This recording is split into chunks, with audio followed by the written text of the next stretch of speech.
नमस्ते सदावत्सले मातृभूमि। हर रह गुजर पे शम्मा जलाना है मेरा काम, तेवर है क्या हवा के ये मैं जानता नहीं। भारत की बात सुनाता हूं। इतिहास साक्षी है कि जब जब देश की सीमाओं पर दुश्मन की बुरी नजर पड़ी, भारत की सेनाओं ने अपने शौर्य और पराक्रम से दुश्मन को नाकों चने चबाए, वो चाहे चीन हो या पाकिस्तान।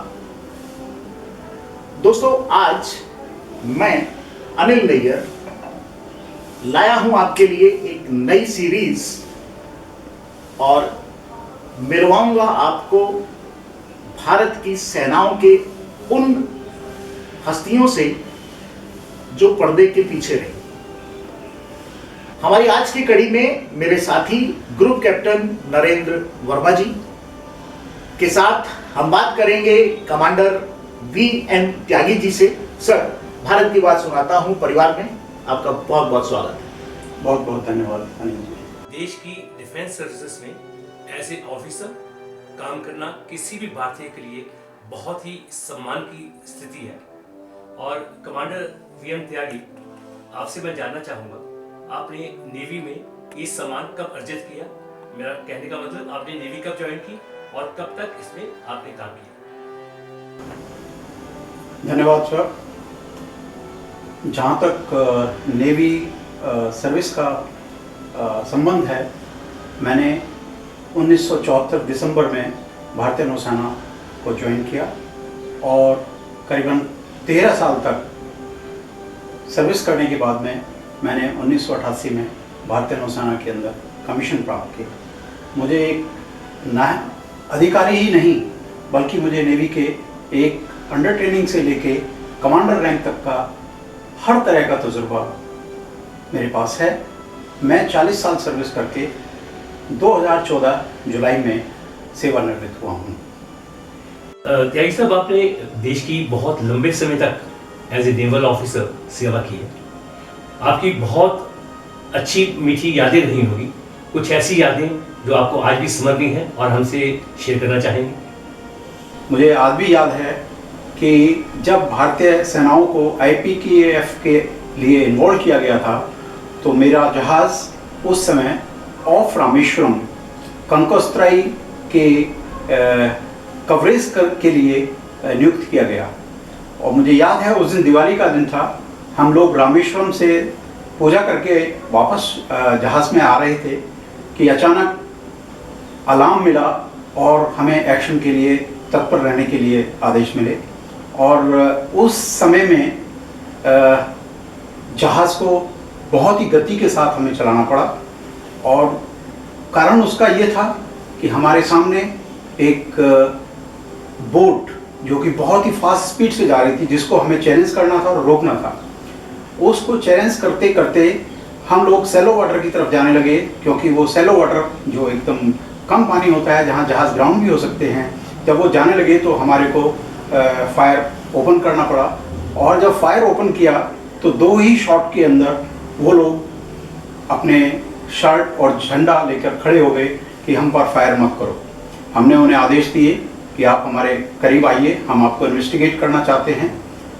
सरप्राइजिंगली जब हमने उनको इन्वेस्टिगेट किया और वो नाव हमारे पास आई, तो हमारे भी आंखों में आंसू झलक आए, क्योंकि वो श्रीलंका की बोट थी और उसमें कुछ सैनिक ऐसे थे जो लोग हमारे भारतवर्ष के अंदर हमारे ही साथ 4-4 साल ट्रेनिंग करके गए थे। उस दिन यदि थोड़ा भी सावधानी ना बरती होती तो शायद हमारे लिए वो एक दिवाली का दिन नहीं, एक काली दिवाली का दिन बन जाता।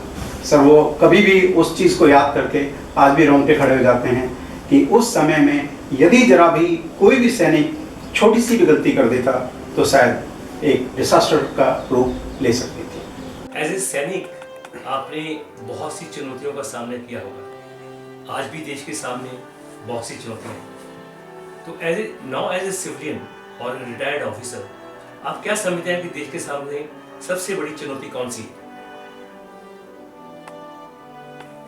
सर, आज की तारीख में मेरे अपने पर्सनल व्यू में देश के सामने जो सबसे बड़ी चुनौती है वो हमारी जनसंख्या है। यदि हम जनसंख्या की तरफ को देखें और उस पर ही फोकस करें तो एक ये विशेष सर्कल है जिसको हम दुष्चक्र बोल देते हैं।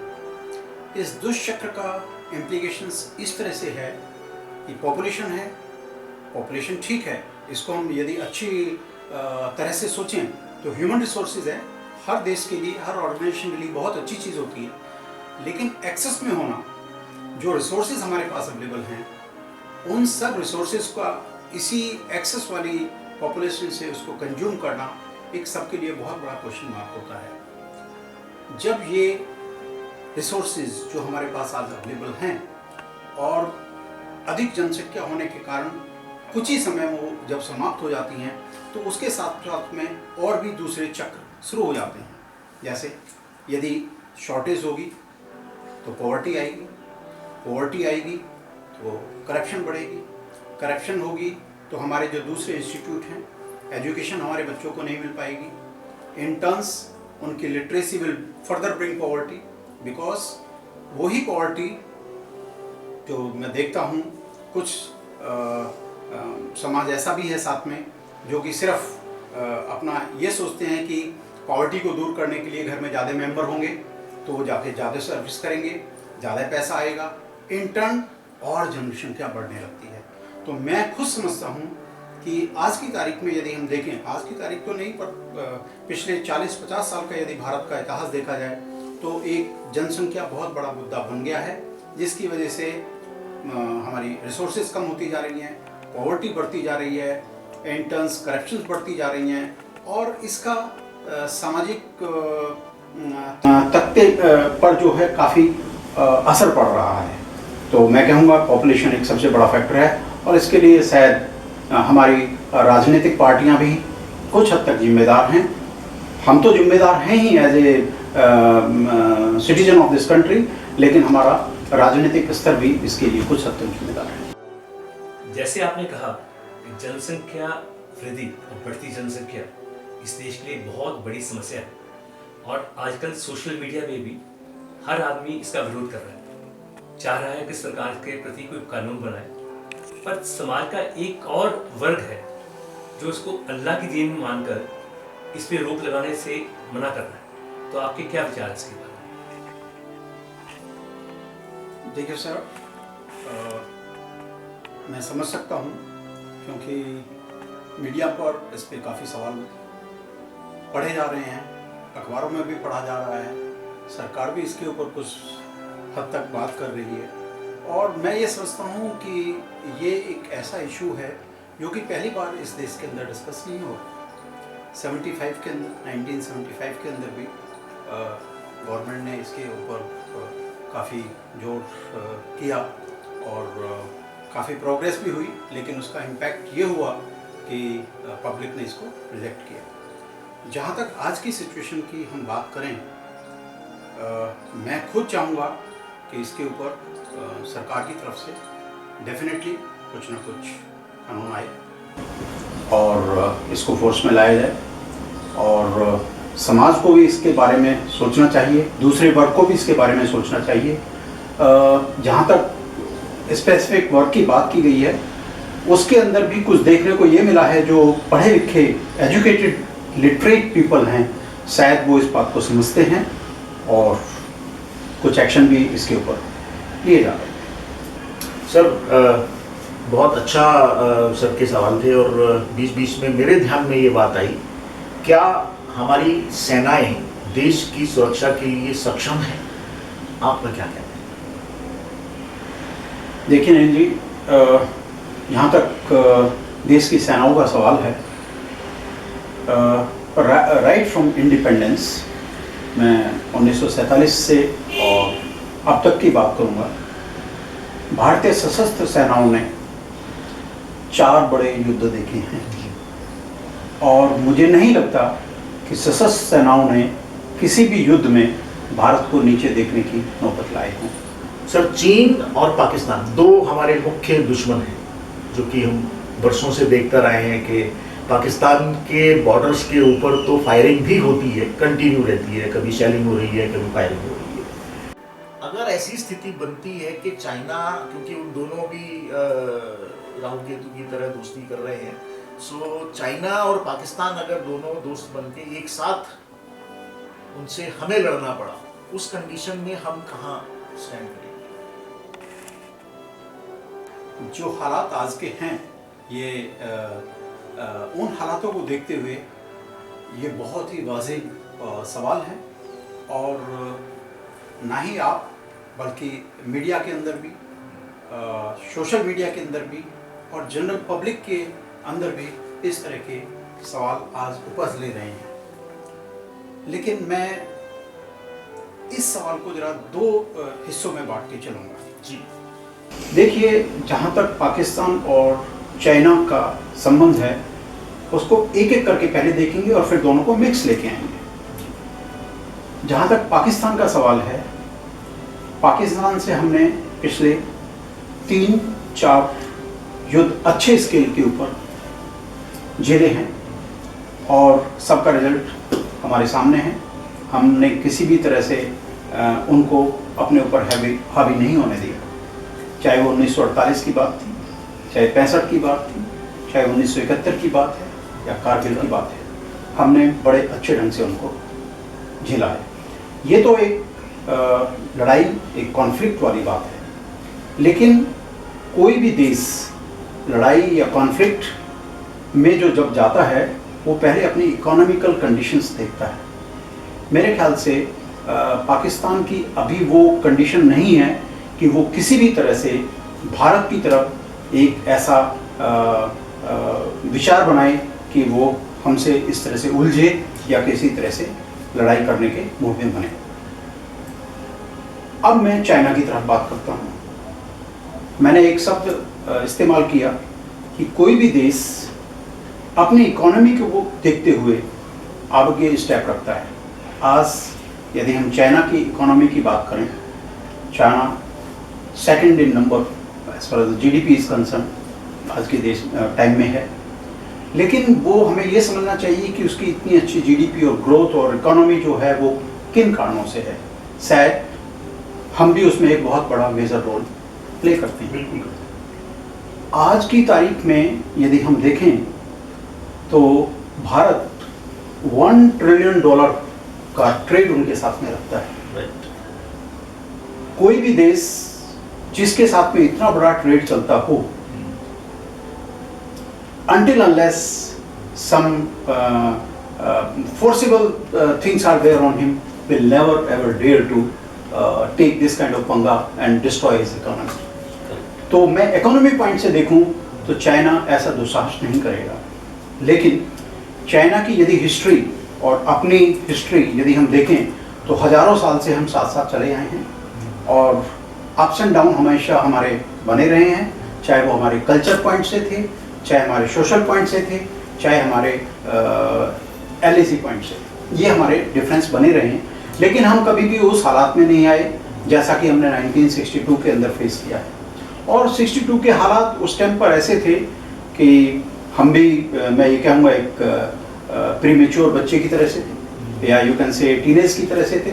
1947 से निकल के जुमा 14-15 साल हमारे को हुए थे, इस तरह से हम इक्विप भी नहीं थे। उसके बाद में हमने एक और झटका झेला जो नाथुला पास और ला पास का था। 1967 4 दिन के अंदर हमने उनके 372 जवान अगेंस्ट हमारे अपने जवान 88। आप समझ सकते हैं कि जो हमने 62 में झेला वो हमने 67 के अंदर एक अच्छे ढंग से प्रूव कर दिया। अब आज की बात करें तो ये 67 नहीं है, ये 2022 है। ये वो भारत नहीं है जो 67 या 70s में था। आज की तारीख में हम अच्छी तरह से इक्विप्ड हैं। हमारे पास uniforms, equipment, our accessories all are well. इससे पहले की यदि मैं बात करूं तो हो सकता है 10 साल पहले तक हमारे पास में इतना इंफ्रास्ट्रक्चर भी नहीं था। आज हम मोबाइल हैं, हमारे पास में उन एरियो में जिनके लिए चाइना कभी सोच नहीं सकता था, आज हम बहुत ही क्विक मूवमेंट उधर कर सकते हैं। हमारे रोड्स तैयार हैं, हमारे ब्रिज तैयार हैं। ये एक बड़ा मुद्दा बन गया है चाइना के लिए, हमारे से जैसे रखने के लिए, क्योंकि अब तक वो खुले में थे, जब मर्जी जहाँ मर्जी घूम के आते थे, हम लोग कभी इसके ऊपर ऐतराज़ नहीं करते थे। लेकिन जब हमारी प्रेजेंस हो गई है तो हमने ऐतराज़ करना शुरू किया है।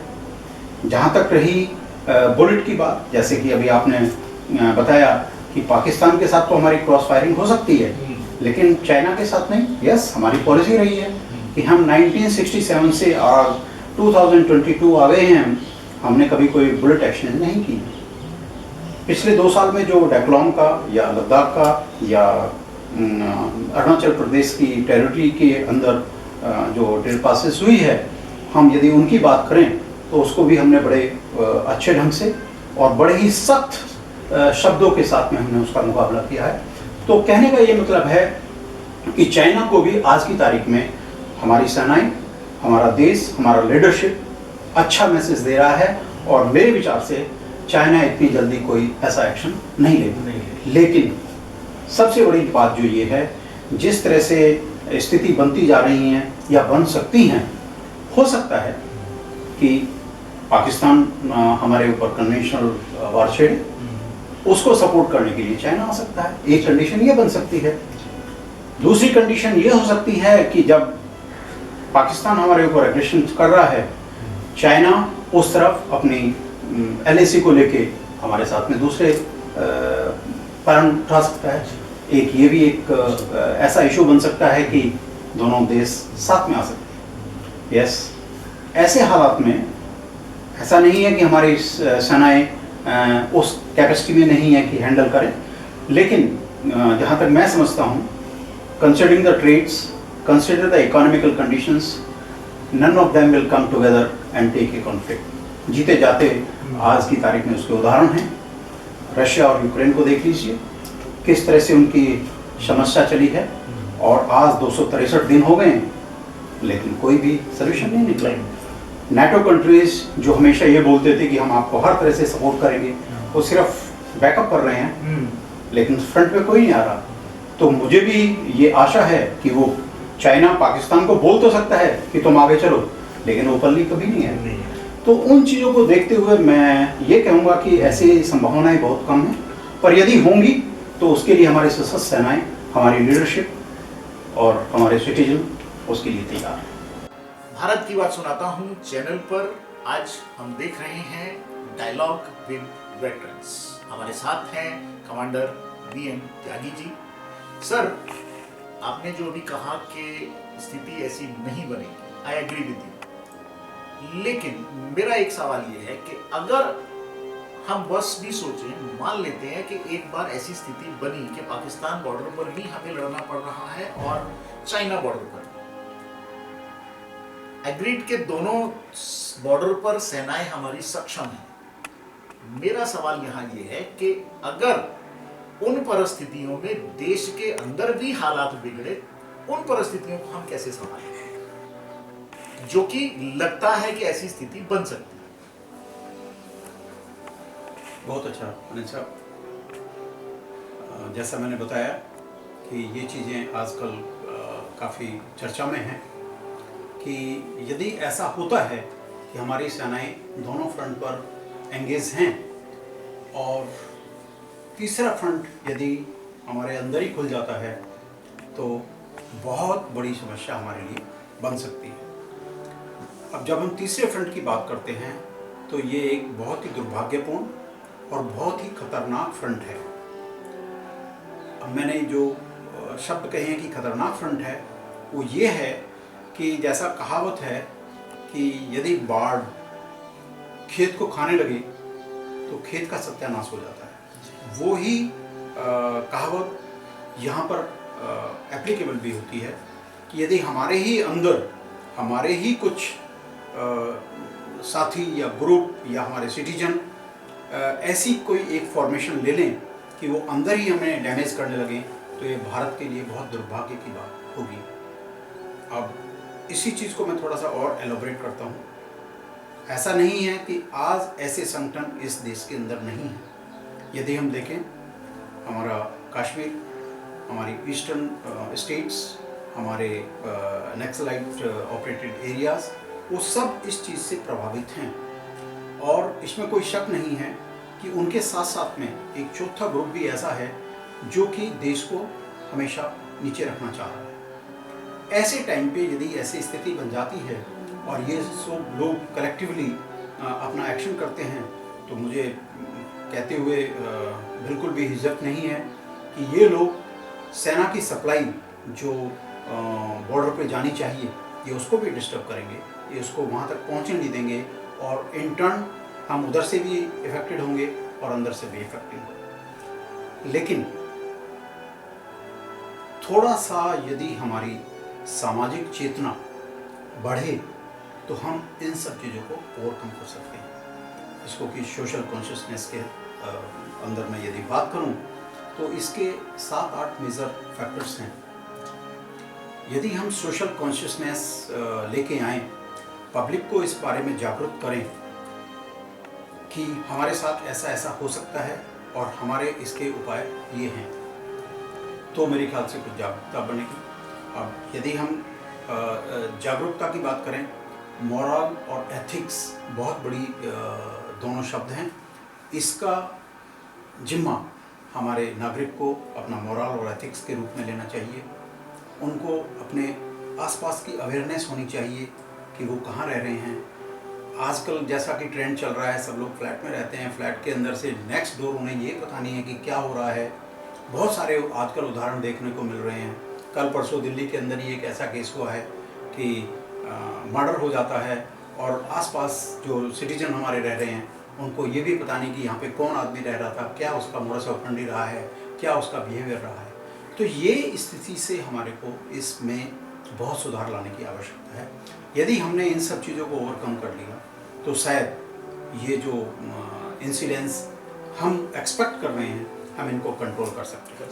क्योंकि यदि हम नागरिक को समझते हैं, हमारे आसपास में रहने वाले को हम समझते हैं, तो हम डेफिनेटली उस पर आइज़ भी रख सकते हैं। आइज़ ईयर हम सिक्योरिटी फोर्सेस के बन सकते हैं, पुलिस के बन सकते हैं, इंटेलिजेंस के बन सकते हैं।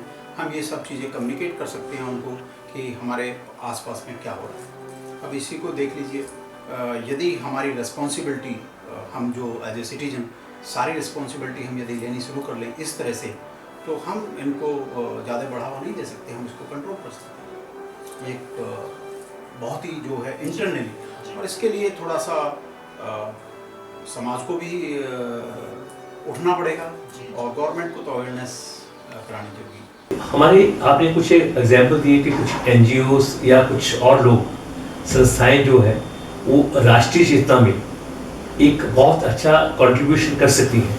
तो आप किसी ऐसी संस्था से जुड़े हुए हैं जो सामाजिक चेतना के लिए काम कार्यरत हो?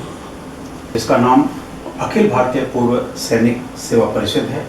ये संस्था पिछले 25-26 साल से बहुत ही सक्रिय है। आज इसके अंदर करीबन 1,30,000 हमारे वेटरन हैं और ये सभी वेटरन समाज को जागरूक करने में लगे हुए हैं।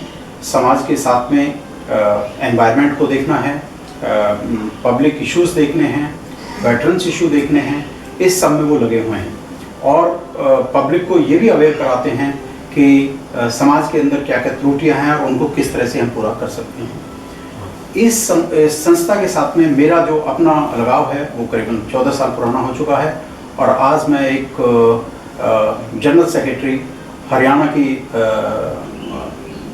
पद पर इसमें कार्यरत हूँ और अपनी सेवाएं प्रदान कर रहा हूँ। आपने नेवी का एक कार्य प्रणाली लिखी और अभी रिटायर होने के बाद एक सिविल प्रणाली देख रहे हैं। तो जिस ढंग से हमारा देश आगे बढ़ रहा है, जो आज की राष्ट्रीय सरकार है, नेशनल गवर्नमेंट की बात कर रहा हूँ, क्या उसके कार्य से आप संतुष्ट हैं? मैंने नेवी की कार्य प्रणाली भी देखी और पिछली सरकारों की भी कार्य प्रणाली देखी, कम से कम उस समय से जब से मैंने नेवी ज्वाइन की है, क्योंकि इसका डायरेक्ट इम्पैक्ट, सरकारों का डायरेक्ट इम्पैक्ट सर्विसेज के ऊपर होता है, वो भी मैंने देखा है। आज की जो सरकार है वो हमारे लिए बहुत कुछ कर चुकी है। पिछले 8-10 साल के अंदर जो इम्प्रूवमेंट हुए हैं हमारी सर्विसेज की कंडीशंस के अंदर, रिमार्केबल हैं। और सबसे बड़ी बात यह है कि एक सर्विसेज के बारे में बात नहीं करूँगा, मैं ग्लोबली बात करूँगा कि जिस तरह से सरकार ने जो प्रेजेंट फेस चेंज किया है भारतवर्ष का, ये बहुत ही सामान्य हमारे लिए बात है। आज की यदि हम डेवलपमेंट या अचीवमेंट्स की बात करें, देखिए आज हम इंटरनेशनल किस मंच के ऊपर खड़े हुए हैं, ये एक बहुत ही गर्व की बात है। और ये भी पॉसिबल हुआ है एक अच्छी लीडरशिप के कारण, एक अच्छी लीडरशिप, लीडर लीडरशिप, और जो लीडरशिप है वो भी एकदम बिल्कुल touching the ground reality of the public. बहुत बड़ी अचीवमेंट है जो कि आज तक हमारे यहाँ पे मिसिंग था। तो मैं प्रेजेंट गवर्नमेंट को बहुत बहुत धन्यवाद देना चाहूँगा कि बहुत अच्छा काम कर रहे हैं।